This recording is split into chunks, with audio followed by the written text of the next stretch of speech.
할렐루야! 하나님의 은혜와 능력이 오늘 여러분과 저에게 함께 하기를 원합니다. 오늘은 십자가만 자랑하자라고 하는 이런 제목을 가지고 여러분과 함께 잠시 말씀을 나누고자 합니다. 갈라디아서 6장 14절에는 그러나 내게는 우리 주 예수 그리스도의 십자가 외에 결코 자랑할 것이 없으니 그리스도로 말미암아 세상이 나를 대하여 십자가에 못 박히고 내가 또한 세상을 대하여 그리하노라 라고 지금 말씀에 써 있습니다. 자, 오늘 여기서 갈라디아 교인들에게 편지를 보내고 있는 바울 사도는 가장 자랑해야 될 최고의 가치가 신앙에 있어서 십자가다 이렇게 이야기를 합니다. 십자가 외에 결코 자랑할 것이 없다. 바울 사도는 개인적으로 공부를 많이 한 분이었고 로마 시민권을 가지고 있었고 예수 그리스도에 의해서 사도가 된 그런 분이셨습니다. 또한 하나님에 대한 열정을 가지고 아라비아의 광야에 가서 엄청난 기도를 통해서 3층전까지 올라간 것을 경험한 그런 위대한 사도였습니다. 그런데 그분이 자랑할 것이 십자가 외에는 없다라는 말을 하고 있습니다. 왜 십자가밖에는 자랑할 것이 없을까요? 자, 십자가만 자랑거리다라고 주장하고 있는 바울 사도의 이야기는 먼저 이거는 예수님만이 유일한 구원자라고 하는 고백을 하고 있습니다. 예수님만이 유일한 구원자다. 예수의 구원의 방법은 십자가에서 죽는 것이다. 그러니까 십자가는 예수 그리스도의 구원을 이루기 위한 방법 중에서 하나님이 선택한 것이었죠. 십자가는 하나님의 나라에 들어갔고 구원받을 수 있는 열쇠로 우리에게 주신 것이죠.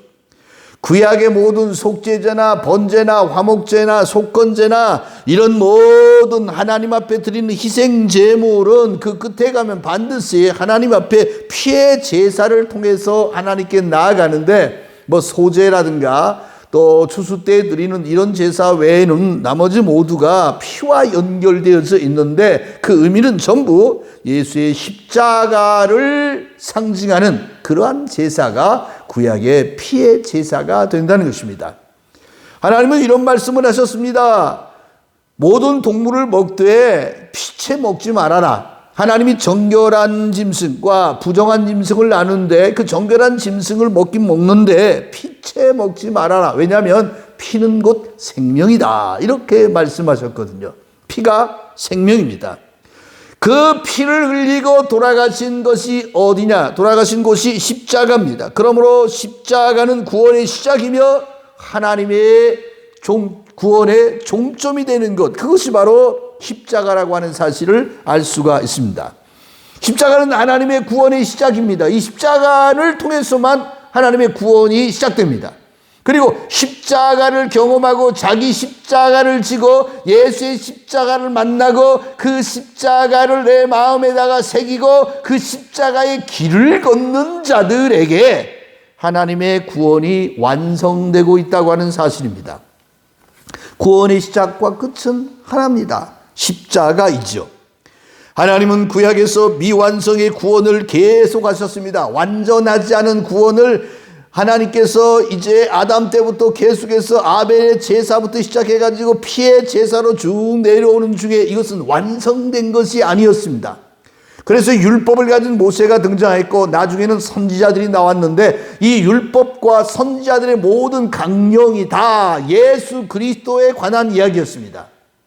에덴 동산에서 생명나무 가시를 따먹지 못하도록 하나님이 인간을 내어 쫓았습니다. 선악과를 따먹었습니다. 죄를 졌습니다. 그 죄진 인간을 구원하기 위해서 하나님이 이 지상의 역사 속에 역사의 한복판에 인류의 한복판에 인간이 살아온 모든 역사의 가장 중앙 핵심에다가 하나님은 생명나무 하나를 딱 심었는데 그 생명나무 에덴 동산에서 먹을 수 없었던 생명나무의 열매가 되셨던 예수 그리스도가 선택하신 나무가 십자가라는 나무였습니다. 십자가 위에 예수님이 달려 돌아가셨습니다. 그리하여 로마서는 이렇게 말합니다. 우리 중에 하나님께서 부활의 첫 열매를 주셨다고. 고린도서에도 같은 얘기를 합니다. 하나님이 우리에게 주신 구원의 의의 나무를 하나 심어놨는데 그게 뭐냐 그러면은 십자가라는 것이죠. 십자가는 예수 그리스도의 생명나무십니다. 예수 그리스도께서 달려 돌아가신 그 십자가가 생명나무라는 걸 깨달는 순간에 그 생명의 열매가 되신, 부활의 첫 열매가 되신 하나님이 이 땅을 구원하기 위해서 구원의 첫 열매로 오신 예수 그리스도가 십자가에서 달려 돌아가셨기 때문에 이 십자가의 사건은 곧 인류의 가장 중요한 핵심적 사건이 되는 것이죠. 하나님은 구약에서의 모든 미완성의 제사를 십자가를 통해서 완성을 합니다. 여러분, 예수님께서 십자가에 돌아가실 때에 하신 말씀을 기억하시죠? 그분이 이렇게 말씀하셨습니다. 다 이루었다. 거기서 다 이루었습니다. 십자가는 다 이룸의 장소입니다. 죄 짓고 그리고 우리가 살아가는 삶의 모든 것들 속에서 용서받고 이렇게 죄 짓고 용서받고 제사 지내고 죄 짓고 제사 지내고 용서받고 이런 무한 굴레의 반복을 했던 것이 구약이었어요. 그 죄를 용서하고 제사를 드리는 제사장은 태어나서 제사에다 죽고 또 다른 이제 제사장이 나타나 또 제사에다 죽고 살고 이렇게 무한 굴레로 가다가 이 제사의 피해 제사의 굴레를 이 수레바퀴를 딱 멈춰 세우고 거기다가 못 박아 세워버린 하나의 나무가 있는데 그 나무가 십자가입니다. 그래서 하나님의 단번의 구원 사건, 단 한 번의 구원, 과거에 있었던 수많은 제사를 통한 많은 일회성인 이 제사와 구원이 무한 반복되어져 가는 것을 이제 딱 막아버렸어요. 단번에 구원했어요. 한 번에 끝장내버렸습니다. 그의 아들을 십자가에 죽으심으로 말미암아 인류의 모든 죄를 예수에게 덮어 씌워서 저주를 끝내버리셨습니다. 십자가는 저주받은 사람들이 죽는 곳입니다. 신명기서에서 이렇게 말합니다. 나무에 매달려 죽는 자는 저주를 받았다. 그렇습니다. 예수님은 인간의 저주를 모두 다 감당하고 십자가 위에서 돌아가셨습니다. 인간의 모든 죄를 예수 그리스도에게 전가했습니다. 예수님께서 몸으로 담당하셨습니다. 그리하여 죄인이 아닌데 모든 인류의 죄를 뒤집어 쓰고 십자가의 죽음으로 말미암아 모든 인간의 죄를 도말해버렸습니다. 사라졌습니다. 이 사건이 십자가의 사건입니다. 그래서 십자가는 구원의 시작이며 동시에 그것은 이 땅 위의 구원의 종점이 바로 십자가라는 사실을 알 수가 있는 것입니다. 다음으로 우리는 십자가는 모든 일을 위한 단 한 번의 구원의 문이라는 걸 압니다. 나로 말미암지 않고는 천국에 들어갈 자가 없다고 주님 말씀하셨습니다. 그리하여 하나님께서 맨 처음에 하나님의 나라에 들어갈 수 있는 열린 문을 예수를 통해서 주셔서 예수님 말합니다. 나는 양의 문이다 하고 누구든지 나로 말미암지 않고는 아버지께로 갈 자가 없다고 그 양의 문이 되신 예수 그리스도가 십자가의 죽음으로 말미암아 하늘 문을 열어버리셨습니다. 예수의 피로 씻긴 옷을 입은 자들이 하나님의 나라에 들어갈 수 있는 그 문을 우리 예수님께서는 십자가 위에서 열어버리셨습니다. 이 세상에 천국에 유일한 다리가 있다면 십자가입니다. 십자가가 바로 우리 하나님과 인간의 사이에 죄 때문에 멀어져 있었는데 주님이 오셔서 한 손으로는 인간을 붙잡고 한 손으로는 하나님을 붙잡고 하나님의 하늘과 인간의 땅을 이어 붙여서 만든 것이 십자가입니다. 얼마나 멋집니까? 인간이 상상할 수 없는 다리 하나를 우리에게 주셨어요. 이 십자가라고 하는 걸 통해서 하나님의 나라에 들어갑니다. 그러니 바울 사도가 이런 말 하는 거죠. 난 그리스도 외에 십자가 외에는 결코 자랑할 것이 없다고. 이 자랑거리죠. 엄청난 자랑거리죠. 인류 역사상 어떤 종교와 어떤 사람이 이렇게 하늘과 땅을 하나님과 인간을 신과 인간을 만나게 해주는 그러한 놀라운 역사의 사건을 일으킨 것이 언제입니까? 십자가 예수 그리스도의 사건밖에는 없다는 것이죠. 이 세상에서 천국의 유일한 다리는 십자가가 되는 것입니다. 또한 이 일회성 사건이 인류 역사를 전체를 커버합니다. 이것은 단 한 번 일회 사건이지만 이 일회 사건이 과거의 모든 구원과 미래의 모든 구원과 하나님의 나라에 들어가는 그 순간까지 모든 인류사 전체를 웅뚱그려서 하나로 딱 만들어가지고 이것이 구원이라고 못 박아버린 것이 십자가의 사건입니다. 이 일회성 사건이 인류 역사의 전체에서 구약도 신약도 모두 이 십자가 사건의 정점에서 구원의 감격을 만나게 된다는 겁니다. 그렇습니다. 십자가만이 과거도 현재도 미래도 구원할 수 있는 유일한 도구가 됩니다. 십자가는 모든 죄악과 사망의 권세와 악마의 권세를 잡아들이는 블랙홀입니다. 그렇습니다. 십자가는 모든 죄악과 마귀의 권세와 마귀가 인간에게 했던 모든 저주를 전부 모든 저주를 웅뚱거려서 십자가라고 하는 것으로 끌어들여 버립니다. 마치 블랙홀처럼 끌어들입니다. 그런데 여러분, 우리가 물리학자들한테 그런 말 듣지 않습니까?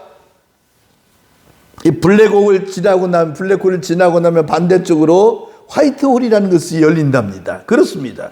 십자가는 이 세상의 모든 죄와 저주와 질병과 고난과 죽음을 싹 끌어들인 다음에 예수의 십자가를 통해서 이제 화이트홀에 나아가듯이 하나님의 은혜의 나라, 영광의 그 나라로 들어가는 통로가 십자가입니다.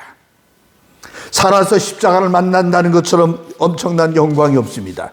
왜냐하면 살아서 만난 그 십자가의 은혜와 그 사랑만이 이후에도 영원한 하나님의 나라에 들어갈 수 있는 자격을 얻기 때문입니다. 바울 사도는 다시 한번 말합니다. 십자가 외에는 자랑할 것이 없다. 십자가의 은혜만이 자랑거리가 됩니다. 우리는 이렇게 성경을 봅니다. 누가 나를 위하여 죽으랴? 누가 나를 위하여 구원하라? 바울 사도의 고민은 그것입니다. 누가 나를 구원하랴? 내가 믿고 있는 십자가, 내가 메고 다니는 그 십자가, 내가 품은 십자가, 내가 사랑하는 십자가, 내가 죽을 때도 부를 수 있는 것은 십자가의 그 은혜, 내가 하나님 앞에 섰을 때도 십자가에 흘린 그 보혈이 나를 붙잡아 하나님의 나라에 들어가게 하실 것입니다. 그러니 이 십자가 외에 무엇을 더 자랑합니까? 우리의 영광과 영생과 기쁨이 되며 감격과 희망과 즐거움과 환희의 모든 것이 이 찬란하고 아름다운 십자가 외에 무엇을 더 자랑하겠습니까? 세상의 권세요? 지나갑니다. 육체의 아름다우며 썩어 문드러져 사라져 갑니다. 권력과 명예와 부귀와 이 모든 인간이 누리고자 하는 욕망의 모든 것들이 다 사라져 갑니다. 하지만 십자가의 은혜만은 영원합니다. 과거도 현재도 미래도 동일하게 역사하시는 하나님, 살아계신 하나님께서 그 모든 십자가의 보혈의 피를 뿌린 모든 백성들을 데려다가 하나님의 나라에 들어가게 할 것입니다. 십자가는 겉으로 보기에 상당히 아이러니한 것이고 모순적이어서 이해하기가 힘듭니다. 우리는 이런 질문을 많이 듣습니다. 실제로 유대인들은 이렇게 예수님의 십자가 아래에서 질문했죠. 네가 하나님의 아들이거든 내려와 봐라. 로마 군인도 그렇게 모욕합니다. 왼쪽에 있는 군인도 그렇게 말합니다. 네가 신의 아들이면 내려와 봐. 네가 찾고 있는 하나님 아버지가 신이라면 내려와 봐라고 얘기를 합니다. 아이러니하죠. 왜냐하면 신의 아들이 하나님의 독생자가 이 땅의 가장 위대한 하나님의 사람이 십자가에서 죽는다는 것이 우리의 머리로는 이해할 수가 없었기 때문입니다. 이건 대단히 아이러니하고 대단히 모순적입니다. 하지만 그 아름다움은 피투성이가 된 인간 예수에 의해서 완성됩니다. 이 아이러니의 완성은 우리 주님께서 미리 그렇게 작정하신 것이었습니다. 여자의 후손이 뱀의 머리를 밟아버릴 것이고 뱀은 그 여자의 후손의 발꿈치를 물어서 상하게 하는데 십자가의 발꿈치가 물어서 죽는 그 사망의 현장이 곧 인간을 구원하는 아름다운 환희의 순간이 된다는 것입니다. 그 아이러니는 피와 땀과 눈물과 고통과 절규로 된 가장 끔찍한 경험과 그 안에 깃들인 최고의 웃음소리입니다. 우리 세상 사람 말합니다. 네가 하나님의 아들이냐고 비웃었습니다. 그러나 우리는 십자가라고 하는 것을 받아들이고 믿고 의지하고 그 피로 인하여 거룩하게 된 순간에 우리 영혼은 얼마나 기뻐하는지 모릅니다. 나는 저분 때문에 살았어요. 나는 저 십자가의 은혜 때문에 살았어요. 나는 저 십자가의 공로 때문에 살았어요. 이게 얼마나 큰 은혜입니까? 십자가 속에 있는 모든 인간의 감정과 그 처절한 현장 속에서 우리는 우리의 죽음을 봅니다. 예수님의 죽음은 나의 죽음입니다. 나와 함께 십자가에 못 박혀 죽었나니, 바울사도는 선언합니다. 우리와 함께 십자가에서 예수가 죽었나니 그런즉 이제는 내가 산 것이 아니라 내 안에 예수가 사는 것이라. 내가 사는 것, 내가 죽는 것이 다 주님의 은혜요 주님 은혜 안에 있다는 것을 깨닫고 그렇게 아름다운 노래를 부르고 있다는 것입니다. 그렇습니다. 그것은 한 인간 예수의 죽음뿐 아니라 나 자신의 비천한 죽음이며 동시에 지구를 거쳐간 모든 인류의 죽음이며 동시에 이 땅에 존재했던 모든 죄인들의 죽음입니다. 이 모든 자들의 죽음이 십자가를 통하여 또 다른 세계로 넘어갑니다. 부활과 영생과 영광의 나라로 간다는 것이죠. 십자가는 인류에게 주신 하나님의 이정표입니다. 인간의 길을 가다가 그 앞에서 있는 이정표를 보고 찾아가듯이 모든 인간들에게 하나님은 십자가라는 이정표를 딱 세워놓고 이렇게 말합니다. 보라, 이 십자가의 길을 가라. 누구든지 나를 따르려거든 자기 십자가를 지고 따라고 주님 말씀하십니다. 십자가는 그 십자가를 거쳐 지나가는 자들이, 그 십자가의 이정표를 보고 가는 자들만이 하나님의 나라에 들어갈 수가 있다는 것입니다. 우리는 그것은 양편에 있는 두 강도를 가르치듯이 낙원과 지옥의 갈림길이 됩니다.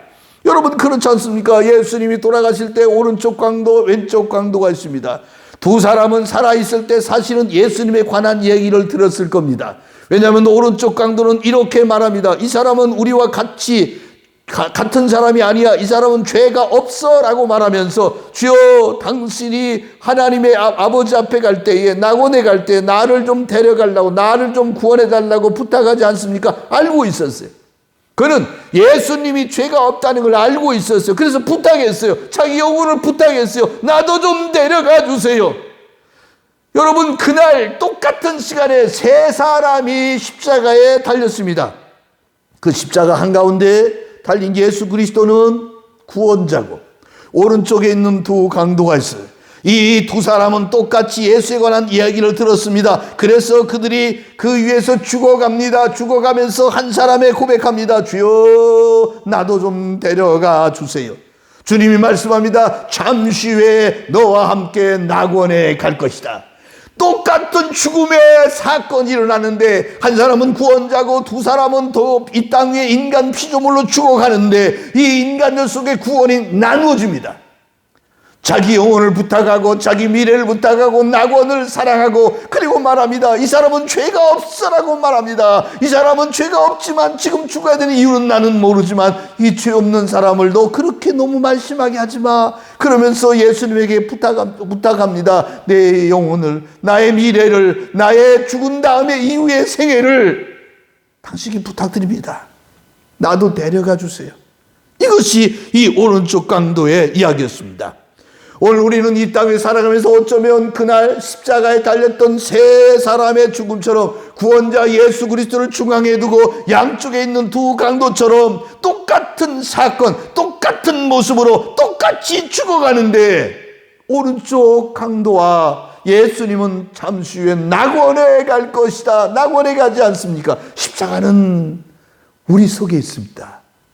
우리가 살고 있는 세상 한복판에 2000년 전이 아니라 사실은 피의 제단을 했었던 저희 인류의 아담 때부터 인류의 마지막 주님의 재림하는 그 순간까지 심지어 하나님 앞에 들어오는 흰옷 입은 사람들, 그리도 어린 양의 피로 말미암아 깨끗해진 의의 세마포스를 입은 사람들이 서는 순간까지 인류 역사 전체를 통해서 이정표 하나가 우리 가운데 서 있는데 십자가입니다. 십자가입니다. 이 좁은 문과 넓은 문, 좁은 길과 넓은 길, 그리고 생명의 문과 죽음의 문, 이 모든 이정표가 같은 상황, 같은 날씨, 같은 날, 같은 장소에서 같은 형구인 십자가형에 처해지는 세 명의 사람들 속에서 극명하게 나누어지고 있다고 하는 사실입니다. 이제 여러분, 세상에 대해서 죽읍시다. 십자가에서 죽읍시다.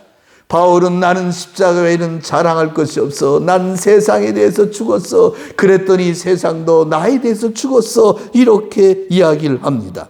세상에 대해서 죽는 자가 천국에 대해서 살아 있습니다. 세상에 대해서 죽는 자가 영생의 노래를 부를 수 있습니다. 세상에 대해서 죽는 자가 천국의 영원한 살 길을 얻은 자입니다. 그리고 이 모든 것이 훈장처럼 우리가 정말로 들고 가야 될 하나님 앞에 자랑해야 될 것이 있다면 십자가, 그 구원과 그 은혜라고 하는 사실입니다. 다시 한번 말씀드리고 마치겠습니다. 여러분, 예수님이 죽던 날 세 사람이 죽었습니다. 예수와 함께 두 강도가 죽었습니다. 한복판에 예수님의 십자가가 있었습니다. 우리가 살고 있는 이 땅에도 십자가가 있습니다. 그리고 그 십자가를 통해서 똑같이 좌우에 누가 있느냐? 죄인들이 있습니다. 인류는 모두 다 의인은 없나니 하나도 없도다. 한 가지로 치우쳐 죄를 행하는 인간들, 죄인들밖에 없습니다. 그런데 한 인간은 고백합니다. 주여, 나를 불쌍히 여기소서. 나 좀 데려가 주세요. 그리고 낙원을 허락받습니다. 그러나 왼쪽에 있는 강도는 허락받지 못합니다. 왜요? 같이 죽어가면서도 그는 예수를 부인합니다. 네가 하나님의 아들이면 좀 내려가서, 우리도 좀 내려와서 그래서 좀 살아보자고 예수님을 이용하려고 합니다. 예수님의 십자가 사건을 왜곡하고 있습니다. 오늘 세상에 많은 사람들이 교회를 향해서 삿대질라고 욕하고 예수가 무엇이고 십자가가 무엇이라고 말합니다. 그런데 바로 그들이 저주라고 말하고 그들이 어리석다고 말하는 그 십자가를 사랑하는 바울 사도는 오늘 말합니다. 나는 십자가만 자랑할 거예요. 결코 나는 십자가 외에는 자랑할 것이 없어요. 이 은혜, 이 사랑, 이 믿음으로 우리 가운데 승리하기를 원합니다. 감사합니다.